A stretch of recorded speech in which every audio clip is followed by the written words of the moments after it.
بسم اللہ الرحمن الرحیم۔ السلام علیکم ورحمۃ اللہ وبرکاتہ۔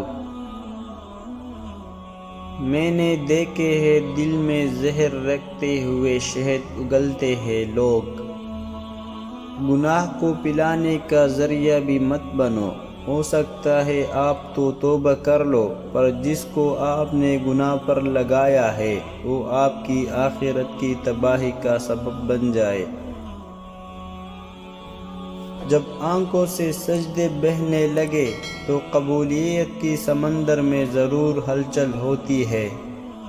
اپنے معاملے اللہ پر چھوڑ دے، مایوسیاں آپ کو چھوڑ دے گی۔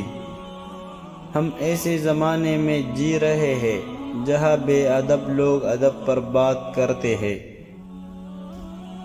غریب کو صدقہ یہ سمجھ کر مت دیجیے کہ آپ اس کی دنیا سنوار رہے ہیں، بلکہ یہ سمجھ کر دیجیے کہ وہ آپ کی آخرت سنوار رہا ہے۔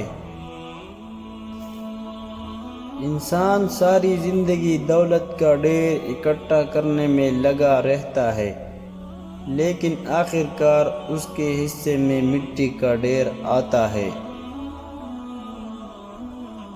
لوگ کہتے ہیں حیا آنکھوں میں چاہیے، میرا خیال ہے کہ حیا کردار میں زیادہ ہونی چاہیے کہ آنکھیں بھی بھٹک بھی جائے تو مضبوط کردار آنکھوں پر قابو پا ہی لیتا ہے۔ دنیا کا مشکل ترین کام اپنوں میں سے اپنوں کو تلاش کرنا ہے۔ روز ملنا ممکن نہیں، لیکن روز دعاؤں اور اچھی الفاظ میں یاد کرنا تو آسان ہے نا۔ یہ زندگی 2 دن کی ہے، ایک دن تمہاری حق میں اور دوسرے دن تمہاری مخالف۔ جس دن تمہارے حق میں ہو اس دن غرور مت کرنا، اور جس دن تمہارے مخالف ہو اس دن صبر کرنا۔ اگر کچھ سیکھنا چاہو تو اپنی غلطیوں سے سیکھو۔ وقت کو ضائع نہ کرو ورنہ وقت تمہیں ضائع کرے گا۔ کون کہتا ہے خدا نظر نہیں آتا؟ وہی تو نظر آتا ہے جب کچھ نظر نہیں آتا۔